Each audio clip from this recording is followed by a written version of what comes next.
नमस्कार, मैं वरुण कुमार। आज है गुरुवार और एक बार फिर आ गया है आपका मनपसंद कार्यक्रम मनी टाइम, जहां आप देखेंगे दिन भर की वो सभी बड़ी और ज़रूरी खबरें जो डालती हैं आपकी जेब और ज़िंदगी पर सीधा असर।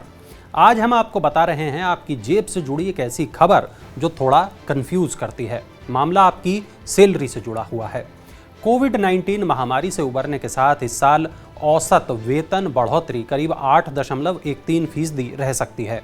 टीमलीज की वित्त वर्ष 2021-22 के लिए the jobs and salary primary report के अनुसार पिछले 2 सालों के मुकाबले इस साल लगभग सभी क्षेत्रों में काम करने वाले कर्मचारियों के सालाना वेतन में बढ़ोतरी हो सकती है। हालांकि वेतन वृद्धि सीमित रहेगी।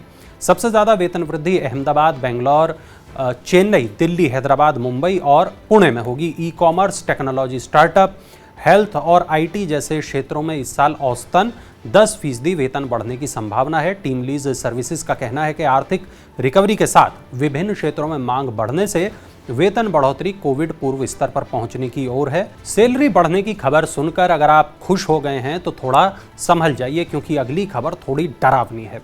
बढ़ती महंगाई और इनपुट कॉस्ट भारतीय उद्योग जगत को कर्मचारियों के वेतन में कटौती करने और परफॉर्मेंस बोनस घटाने के लिए मजबूर कर रही है।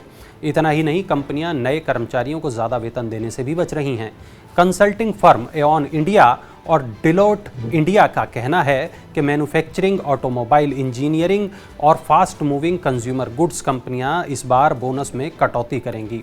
इनपुट कॉस्ट की ऊंची लागत कंपनियों को बोनस बजट में 15 से 20% कटौती करने को मजबूर करेगी। ईपीएस में ज़्यादा कंट्रीब्यूशन की मिल सकती है इजाज़त। जानिए आपको क्या होगा फ़ायदा। सरकार एम्प्लॉयज़ पेंशन स्कीम 1995 में बड़ा बदलाव करने जा रही है। वह कर्मचारियों को पेंशन अकाउंट में ज़्यादा कंट्रीब्यूट करने की इजाज़त दे सकती है। अभी कर्मचारी को ये सुविधा हासिल नहीं है। सरकार दरअसल ईपीएस 95 को नेशनल पेंशन स्कीम की तरह बनाना चाहती है। इससे रिटायरमेंट के बाद कर्मचारी को मिलने वाली पेंशन बढ़ जाएगी। लेबर मिनिस्ट्री ईपीएस को सभी लोगों के लिए ओपन करने के पक्ष में है। वह मिनिमम पेंशन को भी बढ़ाकर प्रतिमाह 3,000 रुपये करना चाहती है। अभी ईपीएफओ के सभी सब्सक्राइबर ईपीएस के तहत आते हैं। अभी ईपीएस के करीब 60 लाख सब्सक्राइबर हैं। सरकार अगले कुछ सालों में ये संख्या बढ़ाकर 1 करोड़ करना चाहती है। सरकार सेल्फ एम्प्लॉयड लोगों को भी ईपीएफओ के तहत लाना चाहती है। हालांकि ये पूरी तरीके से स्वैच्छिक होगा। एलआईसी के आईपीओ में शेयर आवंटन पर सुप्रीम कोर्ट ने फैसला सुनाया है। क्या कहा है, चलिए जान लेते हैं। सुप्रीम कोर्ट ने भारतीय जीवन बीमा निगम के कुछ पॉलिसी धारकों की याचिकाओं पर अंतरिम राहत देने और एलआईसी के आईपीओ के तहत शेयर आवंटन पर रोक लगाने से इनकार कर दिया है। न्यायमूर्ति डीवाई चंद्रचूड़, न्यायमूर्ति सूर्यकांत और न्यायमूर्ति पीएस नरसिम्हा की पीठ ने कहा कि अदालत को वाणिज्यिक निवेशों और आईपीओ के मामलों में किसी भी तरह की अंतरिम राहत देने से बचना चाहिए। हालांकि पीठ ने इन याचिकाओं पर केंद्र और एलआईसी को नोटिस जारी करके 8 हफ्ते के भीतर उनसे जवाब मांगा है। एलआईसी का आईपीओ खुदरा और अन्य निवेशकों के लिए 4 मई को खुला था। महंगाई ने सबको डराया। अप्रैल में रिटेल इन्फ्लेशन 7.79% पर पहुंच गई। देश में महंगाई और बढ़ गई है। अप्रैल में खुदरा महंगाई दर 7.79% पर पहुंच गई है। मार्च में ये 6.95% थी। मार्च में इंडस्ट्रियल प्रोडक्शन भी बढ़कर 1.9% रहा। खुदरा महंगाई बढ़ने से अब आरबीआई पर जून में रेपो दर में और बढ़ोतरी करने का दबाव बढ़ गया है। इसके साथ ही ब्रोकरेज कंपनी मॉर्गन स्टैनली में भी भविष्य में महंगाई और बढ़ने की आशंका के साथ भारत की वृद्धि दर के अनुमान को 0.3% घटाकर 7.6% कर दिया है। इससे पहले उसने वृद्धि दर के 7.9% पर रहने का अनुमान जताया था। एक्सिस बैंक ने बढ़ाई एफडी पर ब्याज दर। अब आपको मिलेगा ज़्यादा फायदा। प्राइवेट सेक्टर के एक्सिस बैंक ने विभिन्न अवधि वाली एफडी पर ब्याज दरों को बढ़ा दिया है। नई ब्याज दरें 12 मई से प्रभावी हो चुकी हैं। एक्सिस बैंक 7 दिन से लेकर 10 साल की अवधि तक एफडी की पेशकश करता है। बैंक विभिन्न अवधि की एफडी पर अब 2.5% से लेकर 5.75% तक ब्याज देगा। सीनियर सिटीजन को रेगुलर इंटरेस्ट रेट के अलावा 0.5% अतिरिक्त ब्याज दिया जाएगा। 9 महीने से लेकर 1 साल से कम अवधि वाली एफडी पर अब 4.75% की दर से ब्याज मिलेगा। 2 से 5 साल वाली एफडी पर 5.60% से ब्याज मिलेगा। एसी, फ्रिज और वॉशिंग मशीन महंगे हो जाएंगे। कमज़ोर रुपए ने बढ़ा दी हैं मुश्किलें। TV, washing machine, AC, fridge और वॉशिंग मशीन समेत सभी तरह के होम अप्लायंसेज और कंज्यूमर इलेक्ट्रॉनिक्स के दाम मई अंत या जून के पहले हफ्ते में 3 से 5% तक बढ़ सकते हैं। डॉलर के मुकाबले रुपए के कमज़ोर होने से निर्माताओं की मुश्किल और बढ़ गई है, क्योंकि इंपोर्ट होने वाले उपकरण अब और महंगे हो गए हैं। चीन में कोविड-19 के बढ़ते मामलों की वजह से लगे सख्त लॉकडाउन से शंघाई पोर्ट के बंद होने से उपकरणों की किल्लत से बाजार में तैयार उत्पादों की कमी पहले से ही चल रही है।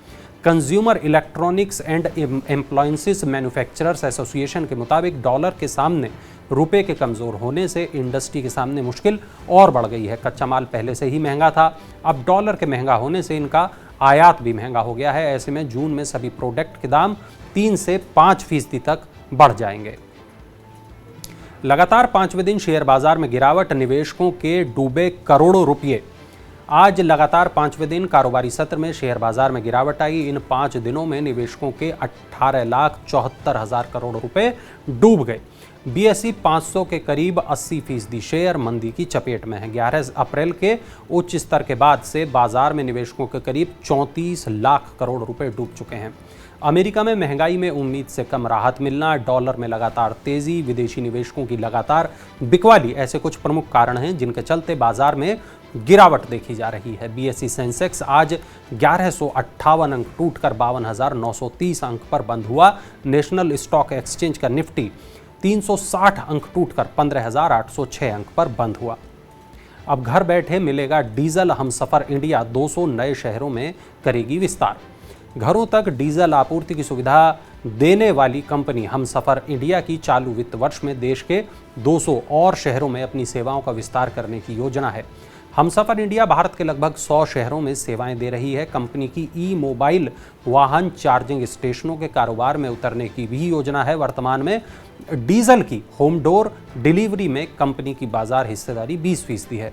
चालू वित्त वर्ष में कंपनी इसे बढ़ाकर 30% करना चाहती है। कंपनी मोबाइल पेट्रोल पंप के जरिए डीजल उपलब्ध कराती है। चलिए अब नजर डालते हैं IPO अपडेट्स पर। Human resource company first meridian business services limited ने IPO से 800 करोड़ रुपए जुटाने के लिए सेबी के पास दस्तावेज जमा कराए हैं। IPO के तहत 50 करोड़ रुपए तक के नए इक्विटी शेयर जारी किए जाएंगे। प्रवर्तक और मौजूदा शेयरधारक 750 करोड़ रुपए तक की बिक्री पेशकश लाएंगे। कंपनी के देश भर में 50 से ज़्यादा ऑफिस हैं, जहां 75 शहरों के लिए मानव संसाधन भर्ती की सुविधा दी जाती है। TVS मोबिलिटी ग्रुप की subsidiary TVS supply chain solutions को सेबी से IPO के लिए मंजूरी मिल गई है। कंपनी शेयर बेचकर 2000 करोड़ रुपए जुटाएगी। इसमें से 1300 करोड़ रुपए का इस्तेमाल कर्ज चुकाने और विदेशी ऑपरेशन में निवेश करने में किया जाएगा।